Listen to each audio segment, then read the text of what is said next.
आप सभी को मेरा सादर नमस्कार। साथियों, आज दो महान विभूति जिनका जन्म हमारे भारत की भूमि पर हुआ, जिनका नाम महात्मा गांधी जी था। महात्मा गांधी जी किसी नाम के मोहताज नहीं है। उन्हीं के साथ साथ हमारे देश के द्वितीय प्रधानमंत्री लाल बहादुर शास्त्री जी, उनका भी जन्म हुआ। हम दोनों स्वतंत्रता संग्राम सेनानियों को बहुत कोटि अभिवादन करते हैं। सामान्य साथियों, सबसे पहले हम बात करते हैं जिन्होंने जय जवान जय किसान एवं हरित क्रांति श्वेत क्रांति के लिए प्रेरित करके इस देश को गौरवान्वित किया। लाल बहादुर शास्त्री जी के पिताजी का नाम मुंशी शारदा प्रसाद श्रीवास्तव था और उनकी माताजी का नाम राम दुलारी बाई था। उनके पिताजी पेशे से शिक्षक थे। उन्होंने अपने बच्चे के अंदर बहुत सारे संस्कार दिए, शिक्षित किया और पढ़ लिख करके वो भी बैरिस्टर बने, वकील बने। वकील, पहले के जितने भी स्वतंत्रता संग्राम सेनानी इस देश के नेता थे, सभी वकील थे, जिन्होंने अपनी काबिलियत से इस देश को आजाद करवाने की बात रखी, कल्पना की और अंग्रेजों से लड़ाई लड़ी।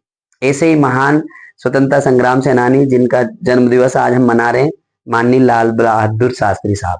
लाल बहादुर शास्त्री हमेशा से एक ऐसी कल्पना रखते थे, एक ऐसे लोकतंत्र की स्थापना करना चाहते थे जिसमें समता, स्वतंत्रता, बंधुत्व एवं न्याय हो। हमेशा हम लोग उनके बताए हुए मार्ग का अनुसरण करते रहेंगे। पूरा देश उन्हें लोकतंत्र की स्थापना के लिए और परिकल्पना के लिए अभिवादन करता है। पूरी दुनिया को मानवता का संदेश देने वाले ऐसे महान स्वतंत्रता संग्राम सेनानी को बहुत कोटि अभिवादन। साथ ही संयुक्त जयंती के रूप में हम महात्मा गांधी जी की जयंती मना रहे हैं, जिनका जन्म 2 अक्टूबर 1869 को पोरबंदर गुजरात में हुआ। उनके पिताजी का नाम करमचंद गांधी जी था। उनकी माताजी का नाम पुतलीबाई था। महात्मा गांधी की पत्नी का नाम कस्तूरबा बाई थी। हमेशा उन्होंने, जब से वो समझदार हुए, पढ़ लिख करके जब बैरिस्टर बन करके लंदन से आए, अपने देश के लिए काम किया और अंग्रेजों से लड़ाई लड़ने के लिए कई सारे आंदोलन किए, जैसे असहयोग आंदोलन, नमक कानून आंदोलन, नील का आंदोलन। हमेशा किसानों के हितैषी रहे। महात्मा गांधी जी को हमेशा बोलते हैं कि धोती वाले बापू की ऐसी एक लड़ाई थी, न गोले बरसाए उन्होंने, न बंदूक चलाई थी, सत्य अहिंसा के बल पर ही दुश्मन को धूल चटाई थी। मोहनदास करमचंद गांधी जी एक महान व्यक्तित्व थे।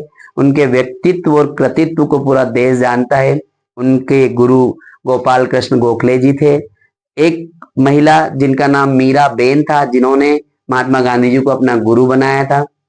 महात्मा गांधी जी की मुख्य रचनाएं जैसे हिंद स्वराज, 7 महात्मा गांधी जी ने भारत में आश्रम बनाया जिसका नाम साबरमती आश्रम था।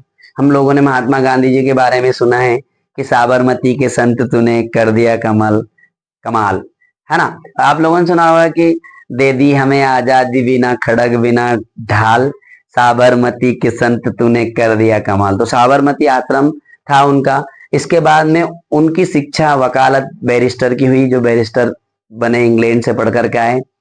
अंग्रेजों के खिलाफ असहयोग आंदोलन चला करके भारत की आजादी के लिए एक बड़ा योगदान दिया महात्मा गांधी जी ने। गांधी जी कहते थे हमेशा देश के सभी लोगों को, हमेशा हमको उनके इस बताए हुए वाक्य पर, उनके सेंटेंस पर अमल करना चाहिए। क्या था वो वाक्य? वो कहते थे कि जो बदलाव आप दूसरों में देखना चाहते हैं, जो देश के लोगों में जो बदलाव देखना चाहते हैं, पहले आप अपने आप में करें, स्वयं में करें।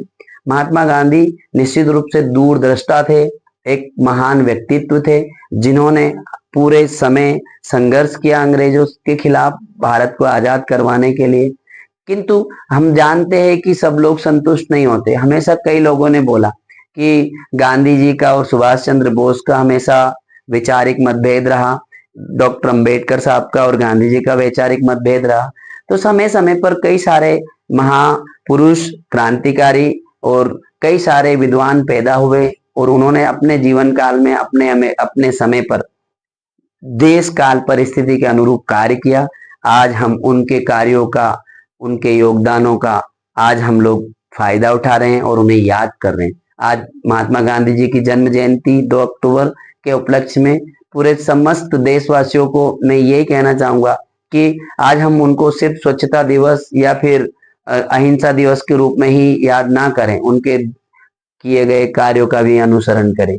क्योंकि आज कुछ लोग सिर्फ ये कहते हैं कि गांधी जी, उसके चश्मा के ऊपर उनको स्वच्छता, कुछ लोग फोटो खिंचवा लेते हैं झाड़ू लगा करके, लेकिन मैं बताऊं कि गांधी जी हमेशा इस देश को आजाद करवाने के लिए सोचते थे बस, और इस देश के लिए उनके जो कार्य हैं, उनका जो योगदान है, उसके लिए हमेशा पूरा देश उनके प्रति आभारी रहेगा।